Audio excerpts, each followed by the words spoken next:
Hello student, नमस्कार। सर्वप्रथम सबसे पहले आज का बहुत बड़ा दिन, बिग डे है आज का। आप सबको मेरी ओर से, आप सबके जो माता पिता हैं उन सबको, आपकी स्पेशली अपनी आपकी जो माताएं हैं उन सबको मेरी ओर से हैप्पी मदर्स डे। और आप सबको भी हैप्पी मदर्स डे। उम्मीद है आप सब लोग अपने घर पर अपने परिवार के साथ और स्पेशली आज माताओं के साथ बहुत सुख से खुशी से रह रहे होंगे।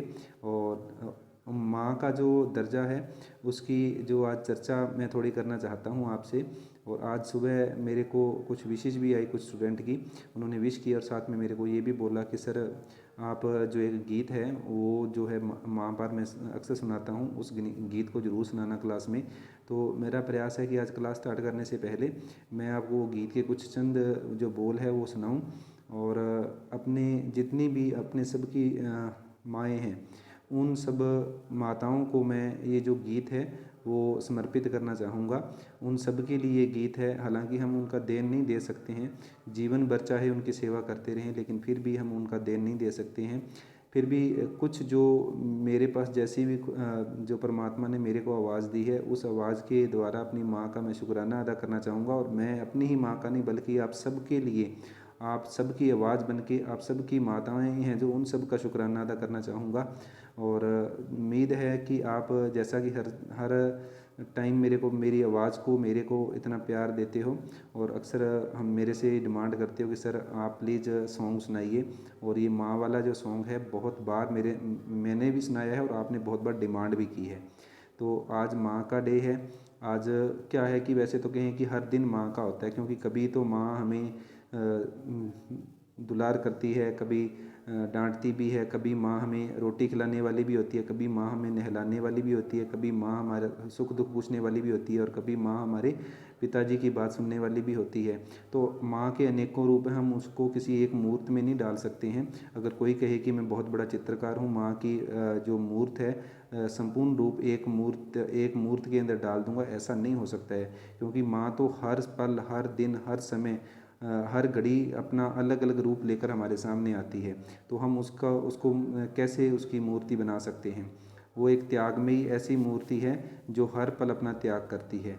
तो ऐसी माताएं जिन्होंने हमें संसार को दिखाया है उन सब के लिए आज कुछ बोल हैं मैं अपने बोलना चाहूँगा। और आज की जो क्लास है वो भी मैंने स्पेशली जो बालिकाएं हैं उनको लेकर बनाई है।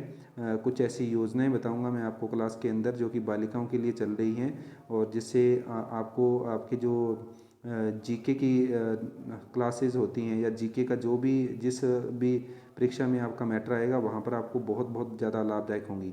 तो इस क्लास को अपने स्पेशल बनाएंगे मदर्स डे के साथ। आप सबको मदर्स डे की हार्दिक शुभकामनाएं। और कुछ शब्द लिखे हैं चंद लम्हे वो बोल रहा हूँ। मांग लूँ यह मन्नत की फिर यही जहाँ मिले, मांग लूँ यह मन्नत की फिर यही जहाँ मिले, फिर वही गोद फिर वही माँ मिले, फिर वही गोद फिर वही माँ मिले। तो आप सबको हैप्पी मदर्स डे।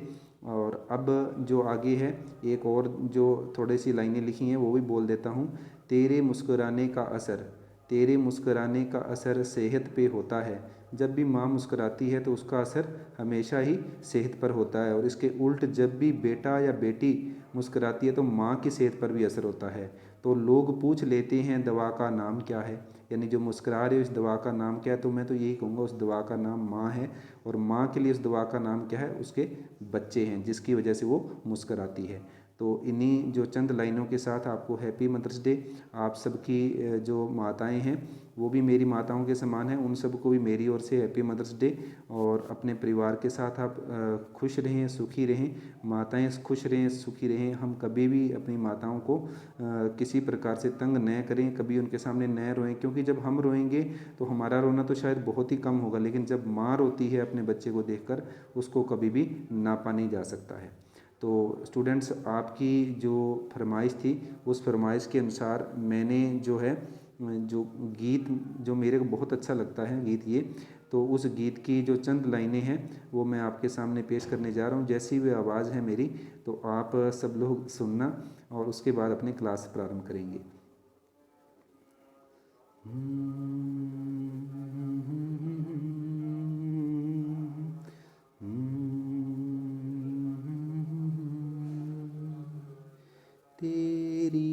उंगली पकड़ के चला, ममता के आंचल में पला।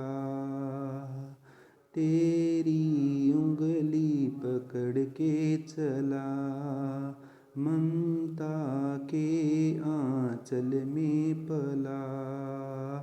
माँ ओ मेरी माँ, तू मेरा लाडला।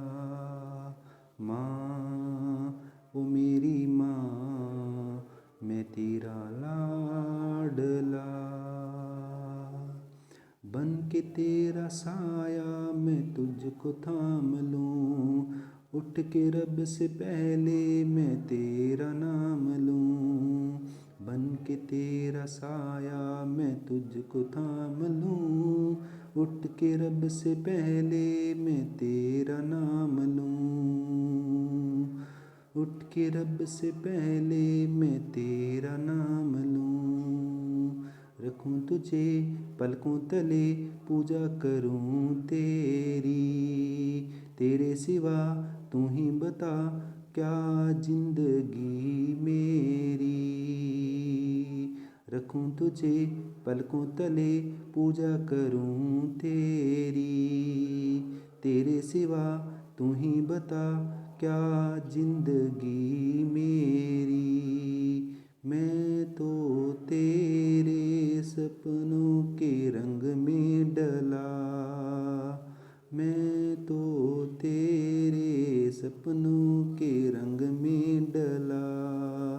तेरी उंगली पकड़ के चला, ममता के आंचल में पला। माँ ओ मेरी माँ, तू मेरा लाडला। माँ ओ मेरी माँ, मैं तेरा लाडला। मैं तेरा लाडला। माँ ओ मेरी माँ, मैं तेरा लाडला। Thank you. तो ये जो बोल थे माँ के लिए समर्पित थे। मैंने अपनी क्लास के अंदर न केवल अपनी माँ को बल्कि आप सब की जितनी भी माताएं हैं, उन सब की जितने लोग हों उन सब की माताओं को ये जो गीत है मैंने डेडिकेट किया है। आप सबके जो जितने भी परिवार के सदस्य हैं उन सब का आप आदर करिए। स्पेशली माँ का जो आदर है वो हमें कभी भूलना नहीं चाहिए। और बड़े हैं जो बाकी वो सब भी हमारे आदरणीय हैं, सबका आदर करिए। तो अपने माँ को इन्हीं शब्दों के साथ ये मदर्स डे पर आज के बोल समर्पित करते हुए क्लास को प्रारंभ करेंगे। आज की जो अपनी क्लास है वो बेटी बचाओ बेटी पढ़ाओ सबसे पहले आप देख रहे होंगे। तो आज की क्लास अपनी बालिकाओं पर है और बालिकाएं ही जो आगे जाकर हमें जो इस रूप में सामने लेकर आती हैं संसार के अंदर, चाहे बेटा हो चाहे बेटी हो सब समान हैं। तो लेकिन अगर बेटी नहीं होती तो हम इस संसार के अंदर भी नहीं होते। तो स्टूडेंट्स अपने क्लास को प्रारंभ करते हैं जल्दी से।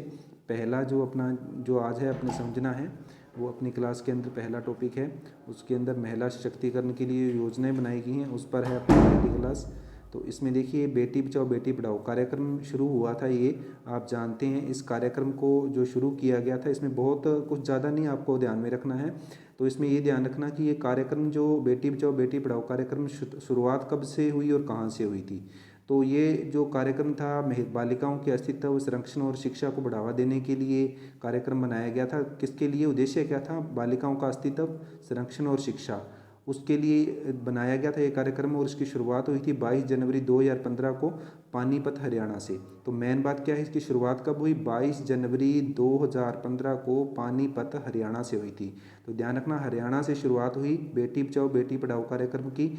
पानीपत से हुई थी हरियाणा के, 22 जनवरी को हुई थी, 2015 को हुई थी। और उद्देश्य क्या था ये भी ध्यान रखना, अस्तित्व बालिकाओं का संरक्षण और शिक्षा को बढ़ावा देने के लिए।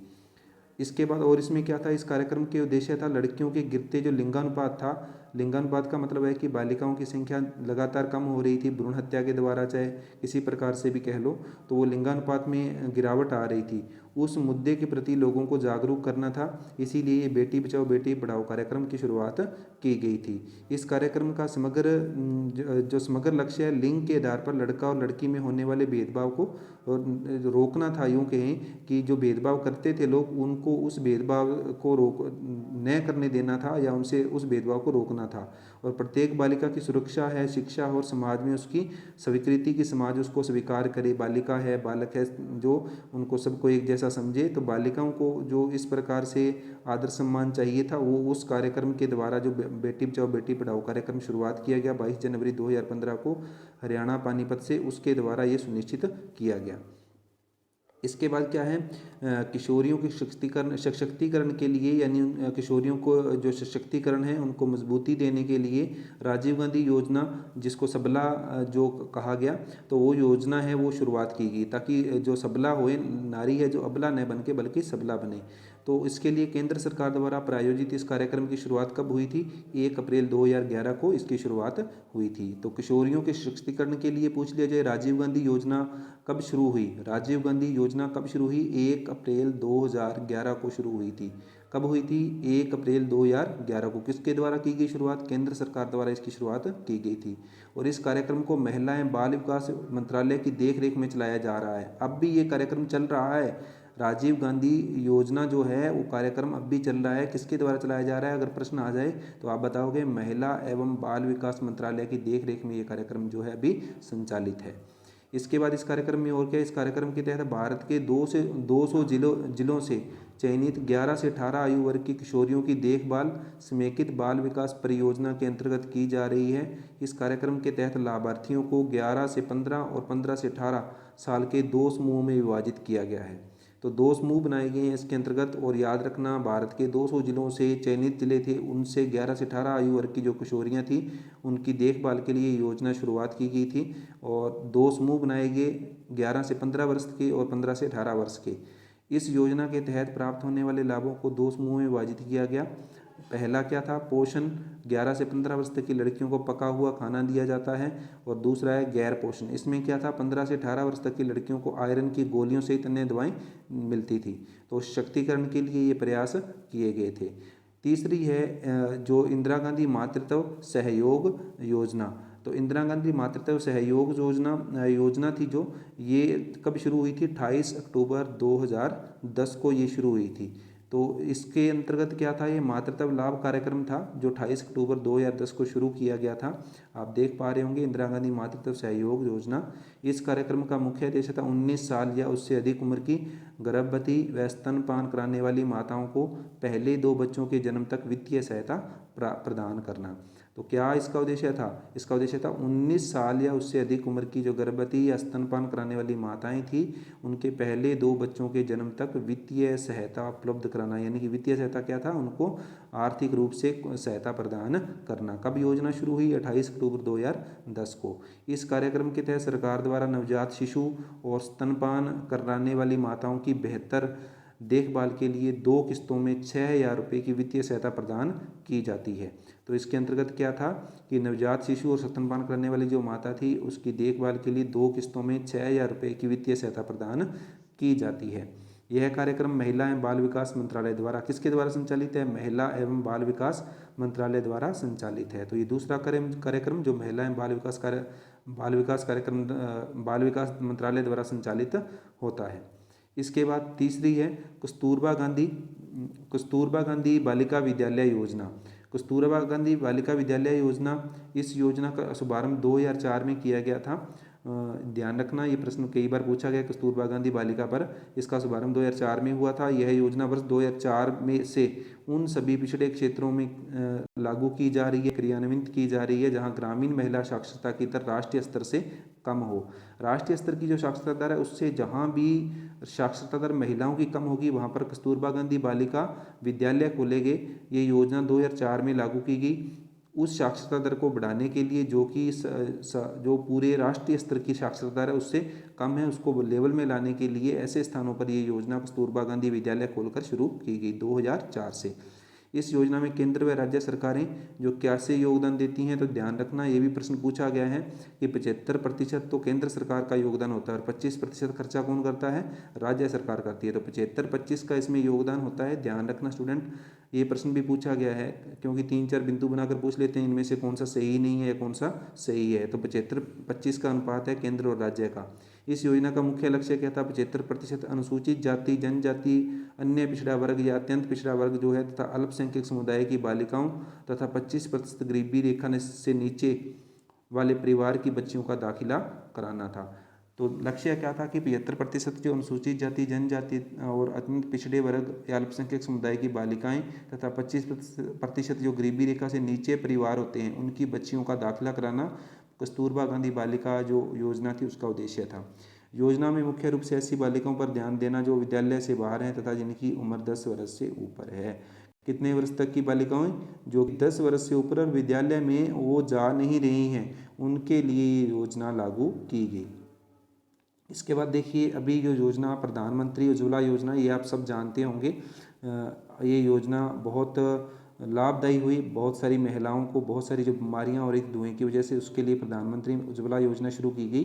तो ये जो आज का अपना जो अंतिम टॉपिक होगा इसको अपने पढ़ लेते हैं। इस योजना की शुरुआत प्रधानमंत्री मोदी जी द्वारा 1 मई 2016 से की गई थी। कब की गई थी, 1 मई 2016 से, यानी ये मई मंथ चल रहा है 1 मई 2016 से। और 1 मई को क्या होता है भाई, 1 मई को मजदूर दिवस भी होता है, ठीक है। तो उसी दिन इसकी शुरुआत भी की गई थी।